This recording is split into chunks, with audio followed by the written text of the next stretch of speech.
Bert, and today we're in Anaheim, California at the Brothers Truck Show. Now, the show's taking place at Featherly State Park, which is a beautiful background to be checking out all of these classic trucks and talking to the owners. And you know what I hope?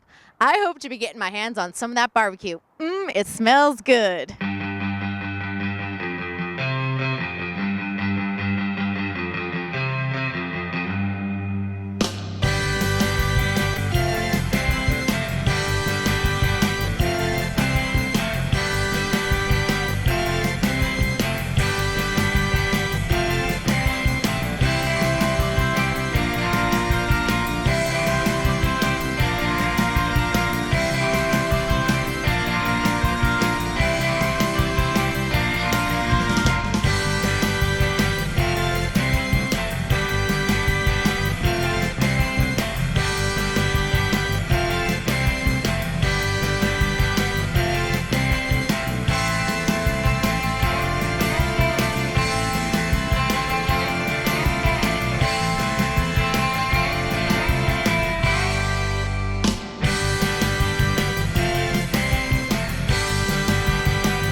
Mike Toberman, we are here with your 53 Chevy, aren't we? Yes, we sure are. All right.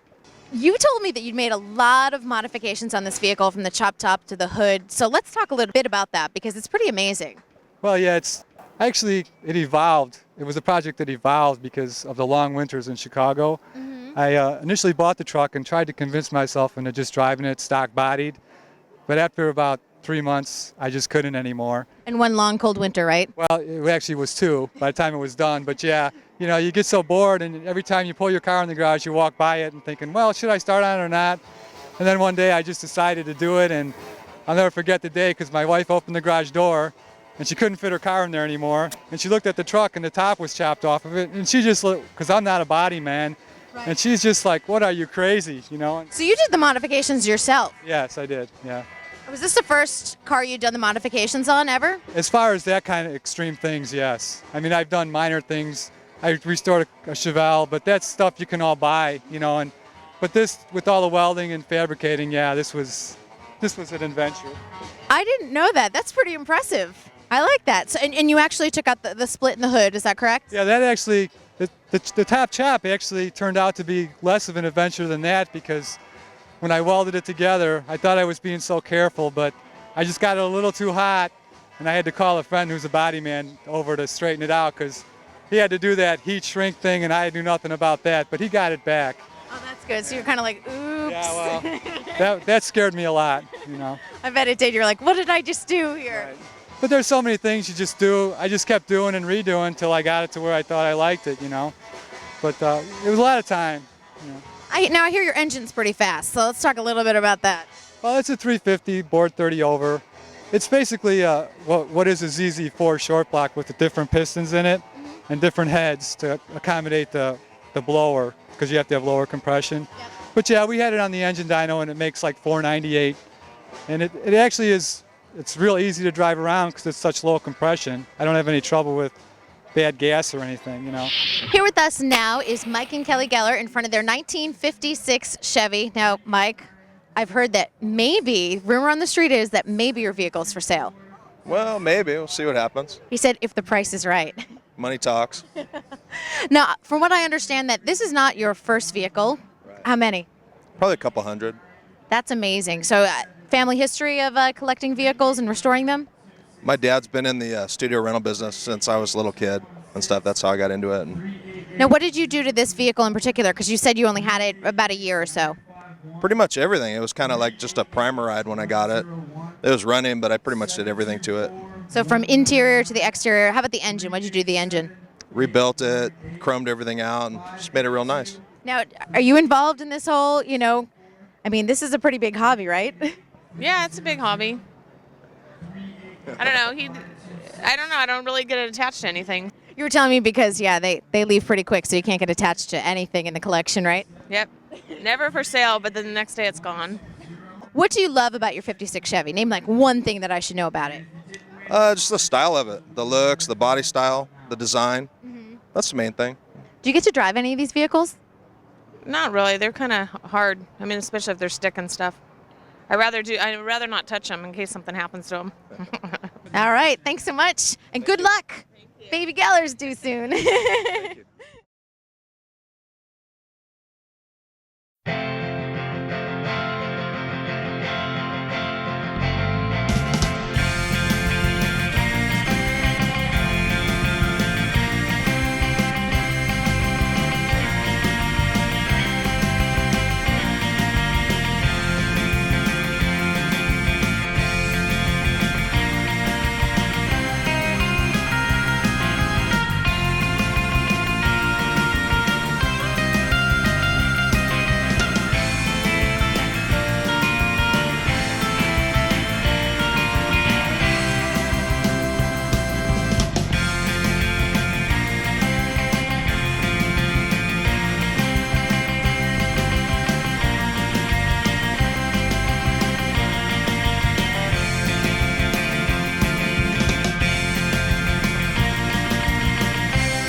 All right, we are here with Fritz Fidel and his 1955 Chevy. And Fritz, I have to tell you, the most interesting thing about your vehicle is that your family is the original owner of this vehicle. Yes, my great uncle bought this in 1955 and drove it all around California, Oregon, and most of the United States towing a trailer. And you have the original bill of sale and everything. Original bill of sale for $2,650, and that included a custom chrome package for, I think, $30. Now, this doesn't look like the original vehicle, though. You've done some work to it, correct? Basically, the amenities on it are original, but the paint color is different. And What color was it originally? it was called Traveler Blue. It was a kind of a dark navy blue color. What made you do the turquoise? Seeing other people's cars, like this, and it's kind of a standard '57 Chevy Bel Air paint scheme. And so, I actually see a lot of trucks around here with this paint scheme. Kind of coincidentally, everybody seems to think that's a pretty good paint scheme. Got a good taste, that's all it means. That's what it is.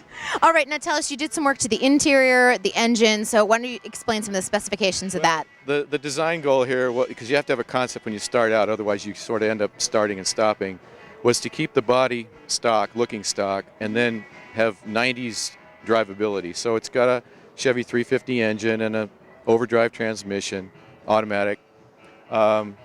We updated the interior and stuff with some kind of period-looking interior, but nevertheless, a little newer looking. So, and it has power steering and power brakes, and it's. Oh, of course, the power steering, power brakes. Well, you do drive this occasionally to work, right? I drive it occasionally, and my wife drives it. So, Well, thank you so much for sharing all that information. very welcome. All right, I like it. Thank you.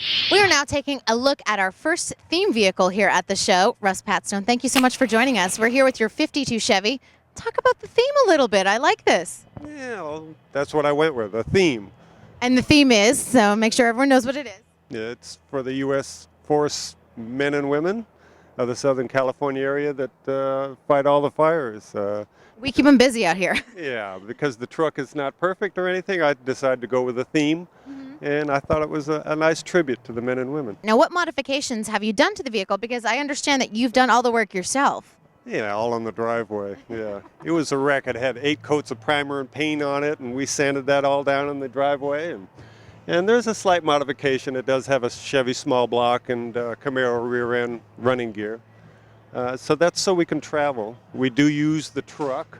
We go camping in it, and we take our kayaks and go all over the place. So it's definitely a used truck. Yeah, so you use it for a lot of fun, but what I wanted to know is you getting stopped in the U.S., if you're going to the U.S. Forest, the campgrounds, are you being stopped by any of the Forest Service workers? No, we get a lot of double takes. We could probably get a ticket for it, but... But we won't tell anyone, even though this is on TV. No. It's our secret, okay, Russ? Mm-hmm. No, the people I've run into really enjoy it, and they understand, and they like it. Yeah, because it is a nice tribute to everyone. Well, Russ, thank you so much. This is great.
Jurgen Brosel, I got your name right, first of all, but I have to tell you, we've been walking up and down throughout the car show. Everyone has been saying, go over and see this 55 Chevy. And do you know that it was your car? No, I didn't. See, now you know. I didn't tell you that before. There's a couple 155 Chevys here, and they're all This one's pretty nice. spectacular. Thank you. You're welcome. Now, I heard, rumor has it, that it went from like a $500 piece of junk to this beauty. It was a $500 basket case, and the only thing that was on the frame was the cab itself, and every part was a part, which made it kind of fun to put together because I didn't know how it went to put together. Now, this took 15 years to put together. 15 years, yeah. At 15 years, 2 kids through college, a couple of job changes, a lot of modification changes, but yeah, we got it done the first of the year. So it has a lot of history, this vehicle. It certainly does, yeah. All right, now tell us a little bit of about the engine, some of the modifications you've done to the engine. Well, you know, that's a little story in itself. I went to a car show, Hot August Nights, back in '89, and at that time I had a boat that I had built. And I've been wanting to sell it. And somebody says, you know, that engine's worth more than that boat. So I took the engine out and said, I'm building a hot rod. So I bought this engine as a crate motor in 1966 as a special high-performance Corvette motor. So I've the one-owner engine. Wow. That's amazing. That's absolutely amazing. Pretty fast, the engine? It's fast enough. Fast enough? It's scary. It's real fast at the gas station. You know, it's like 10 miles a gallon. Excellent. That's good. No, you did a lot of this work yourself. You did a majority of it. I was surprised you did a lot of the body work and everything. I did the engine. I did the front clip. Basically, if I tell you what I didn't do, it would be more. Probably easier. You know, I did the body work and the welding. It's all lead and metal finish. And that was done by a friend of mine. It's like 80 years old. He's been doing it since he's 13. I mean, he's really funny. He wears a wig. He's got Sounds like a character. patent leather shoes on, and I mean, but he's really, Patent leather shoes, huh? you know, the kind that zip up the side. Nice. You know, so he's kind of stuck in the 60s or something. But he did all the lead work. The paint was done by a paint shop over where I live. The interior upholstery was done by Gabe Lopez. So that's the only things I didn't do. Everything else I did myself. I'd find things that other people had bought off the shelf. Yep. And I'd think, you know what, I can't afford that, but I think I can improve it, and I think I can make it better. This car is also a big show winner. Tell us a little bit about that. At the big show on Saturday in Sparks, I was picked by the Sparks Fire Department, which was really ironic that it was the fire department that picked me, so I really had a good time. That's good. Are you going to tell us why it was ironic the fire department picked you? Yeah, my wife was a big partner on this project, and a lot of the things that she wanted done a certain way, like I didn't want to do the drip rail, she didn't want to do the drip rail. So when she was diagnosed that she was going to die, she said, 3 things I want. She says, I want that damn drip rail off. I want you. Can't say damn. Oh, I want you to make sure you take that to Hot August Nights like we had planned, which I did. And that my son, who was in the fire academy at the time, does not drop out for any reason, you know, due to her illness. Goes all the way through, and he did. All the way through that, and then here we go up there, and we're picked by the fire department. So it's like someone's watching us. She's watching over you, and all 3 wishes came true, which I think is amazing. And I didn't make you cry. No, you didn't. No, You I did didn't. pretty I good. promised. I was like, I'm not going to make you cry. Jurgen, thank you so much. It's an Thank you. amazing It's been a real vehicle. And I'm like, oh. I just had to give him a hug.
It's been a great day here at the Brothers Truck Show in Anaheim, California. I'm Chris Burt, and we'll see you next time.